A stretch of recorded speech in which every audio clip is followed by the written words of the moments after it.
Hi, and welcome to Simply Happy Conversations. I'm Narelle King, and in this Simply Happy conversation, I'm talking with Alison, a separation and divorce coach, helping women with older and adult children rebuild after long-term relationships.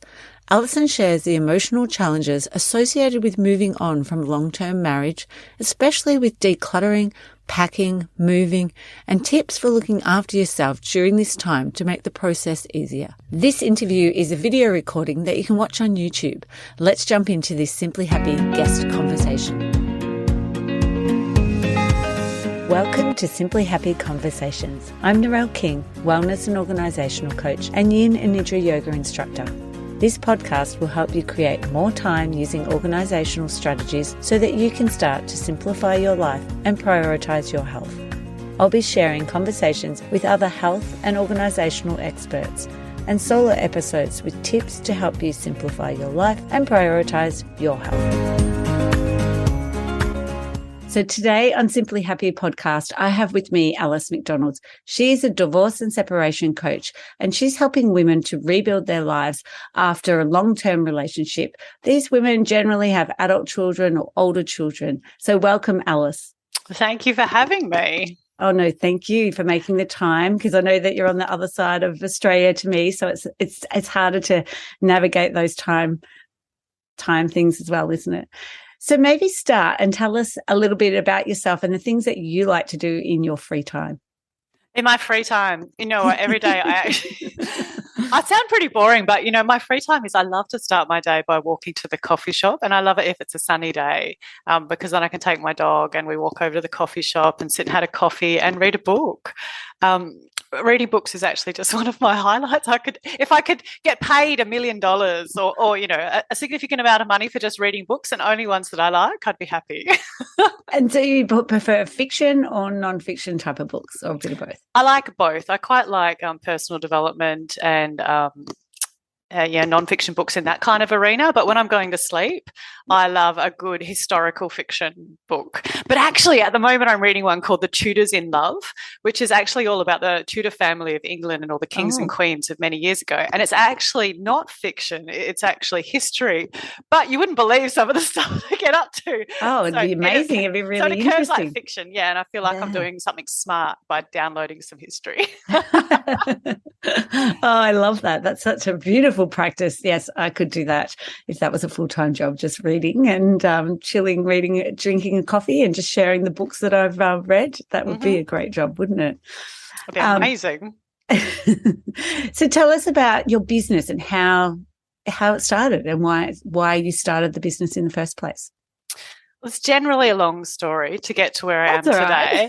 But the simple version is, my background is in psychology. I've done a lot of coaching before in self-expression and leadership and that sort of thing. Post-divorce myself, I was like, well, what am I going to do with myself?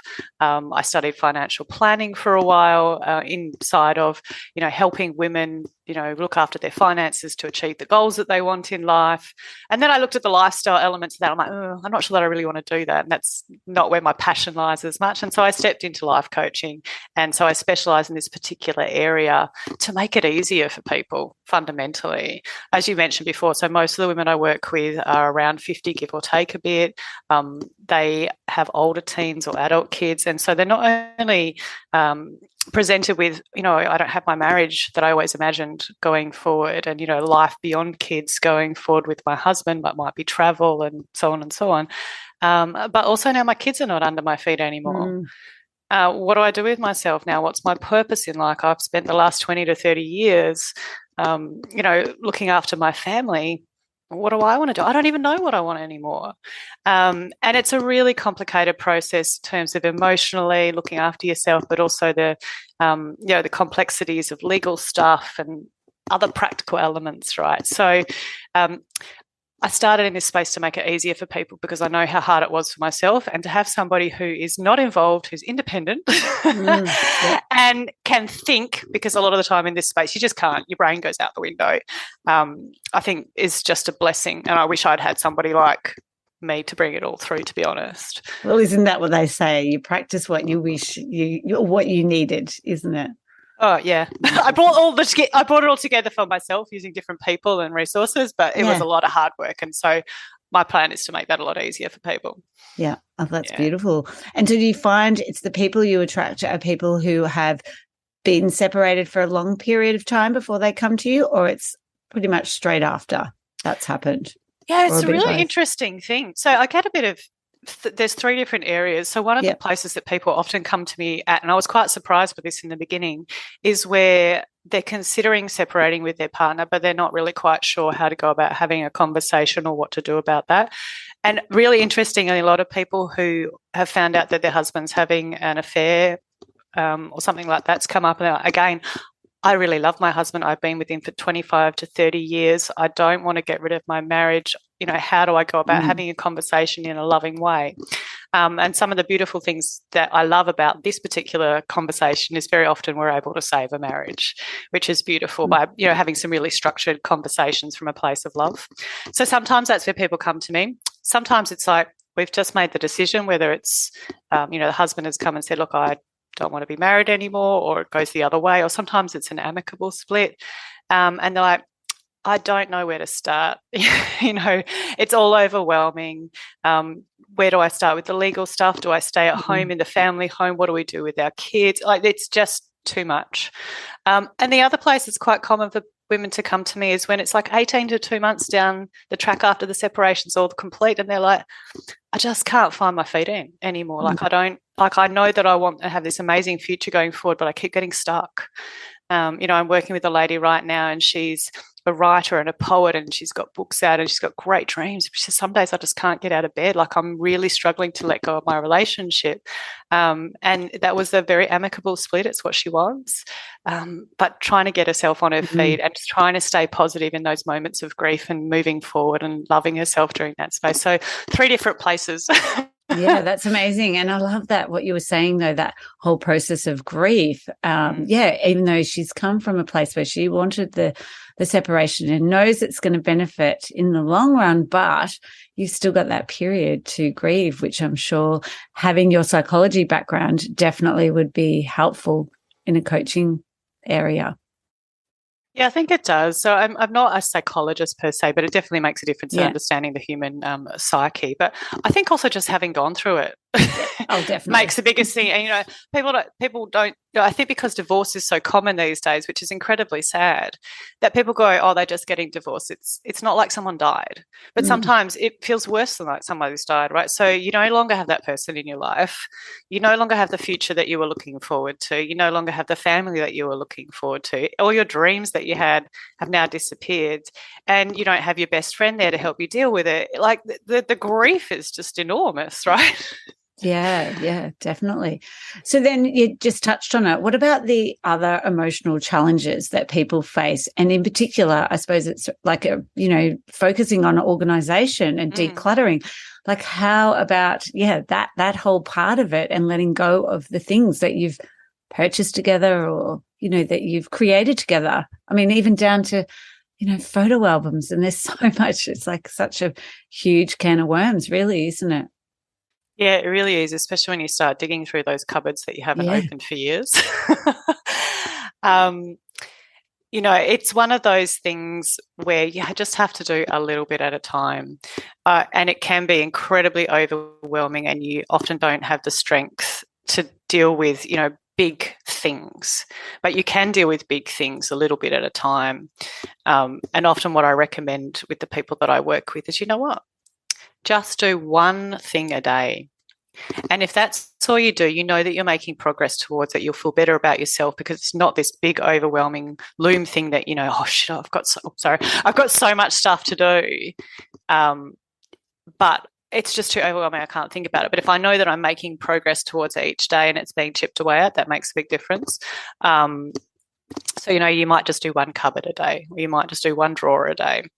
But in reference to what you're talking about with the emotional side of it, this is something that people really underestimate. Healing emotionally, especially while you're grieving, is really, it uses so much energy, right? And when you're going through old memories and you pull them out, sometimes just moving them to the side and bringing that memory up again uses energy up. And so one of the things that I recommend that people are really conscious of when they're doing, clearing out their stuff is that they remember that this is a really emotionally charged process, and to remember to rest. Because we might think, it's just clearing out a cupboard, but it's not just clearing out a cupboard. It is bringing up all of those memories. And we talked about that grief before. It's like, it's bringing up all those memories. Oh, that's lost too. Yes. I don't have that to share with that person anymore. And sometimes I don't know what to do with this thing, as you mentioned, that we bought together when we went away to Rome, for example, right? Why don't we still have that love that we had before? But photo albums are really challenging. I certainly found that for myself. Yeah. But I think the other thing is you have to be really gentle with yourself and not feel any pressure to get rid of anything. Yeah. There's because pressure. Even making a decision, the clients I work with, making decisions on what we're going to do without even that side of it is really difficult. So adding that extra, layer, I could imagine how exhausted, because that's one of the things that I'm always making clients aware of. You're going to feel really exhausted this afternoon or tonight because you've made a lot of decisions. You've put a lot of pressure on your brain, and they're like, oh no, but you're doing all the work. And I'm like, yeah, I'm just moving stuff around and making homes. I'm not doing the decision making. You're doing all of that. Yeah, and we're going back to what I said before, which is just do one bit a day. Don't go, especially if you've got a looming house sale coming up, which is often the stage that people are in when they're going through a separation divorce. At some point, you're likely to have to do that or move, right? And that can be, there's so much more to even add in there when you add in a move. But just chipping away at it over time means that you can do a little bit, rest, care for yourself, do a bit the next day. And it does get easier and easier. But also for those things that you're not ready to move on yet, don't move them on. Wait until you're emotionally ready. There's some things that I didn't move on for several years, and then it got to the point where I'm okay to let go of those now. And did you box up some stuff that you just weren't ready to, deal with at the time, and then later when you felt the need? Yeah. One of the things that was challenging for me, and it's often something that comes up for a lot of people, is what do you do with your wedding photos? Oh, yeah. We've got these, most people have a gorgeous album of wedding photos, and I read different things about it on the internet, and I'm like, do I hang on to them? And then some people are like, no, you should keep them for your kids. And I'm quite a minimalist, right? Like, I don't like to have stuff around that I'm not using, or anything that holds bad energy for me. I don't want it around. But I'm like, I don't feel great about the photos, but it's still I still appreciated my marriage, and I'd love to have some memories from it. So I kept a handful of them, specifically because I would love my children to have them at some point in time if they want them. I didn't want to get rid of all of them, and then I sent them on to my ex-husband, and he can do whatever he wants if he wants to keep them. Yep. Yeah. But it took me quite some time, and I think that box moved around several places before I was ready to get rid of it. But before that, I wasn't. Yeah. And I think, it's really important that you be really kind to yourself in this space. And if you're not ready to let something go, to just hang on to it until you are ready. But if it is holding something really negative for you, you shouldn't hang on to it. Yeah, that's a great tip around waiting, and when you feel that you've got the time, the energy, and the emotional capability to do it, is to then tackle it rather than pushing yourself. So what's some tips around looking after yourself when during this time? The first one is feed yourself well. It's really about going back to the basics. We all know the things that we need to do to look after ourselves well as human beings. Eat well, exercise, catch up with friends, which can and I say that like it's easy, right? But at the same time, actually, no, it's not. When you don't want to see people, you can't be bothered going to the shops. You've got to look at different ways to be able to do that. So one of the things that I encourage people to do is, get a cleaner in. So that you're not coming into your house and feeling, oh my goodness, there's just so much that I need to do that's filthy, whatever. Get a cleaner in, get a meal delivery service. If you know that you're not going to look after yourself nutritionally, get a meal delivery service. Anything that you can outsource to make your life easier, highly recommend. In terms of, looking after yourself, going out into the sun, going for a walk, anytime anything feels overwhelming, it's time to stop, down tools at whatever you're doing, and just go and do something that is replenishing, whether it's sitting and having a cup of tea. Sometimes even now when I'm a bit overwhelmed with things, I'm like, you know what I need to do right now is I need to take that walk that we talked before and go to the coffee shop with my dog and just sit there, read my book for half an hour and then come back recharged. And it's different for everybody.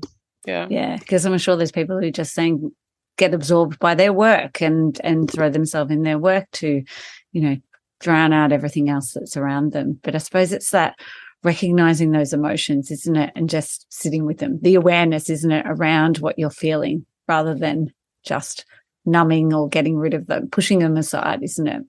And you can do that, but it's going to come back. Yeah, it's going to come back. If you're numbing it and you're just pushing it aside, it's going to come back. What you need to do during this space is be really kind and gentle with yourself and know that your capacity is going to be reduced. It just is. I mean, even cognitively, we know that it reduces your capacity to be able to do things and think about things. And I don't know if this is an actual, certified fact. Someone told me once is you lose 25% of your cognitive ability during this time because you're under a lot of stress and emotional distress as well. So, you just have to be really kind to yourself and just know that your capacity is reduced and just to do things bite-sized at a time when you're ready and ask for help when you're getting stuck and before you're even getting stuck sometimes, right?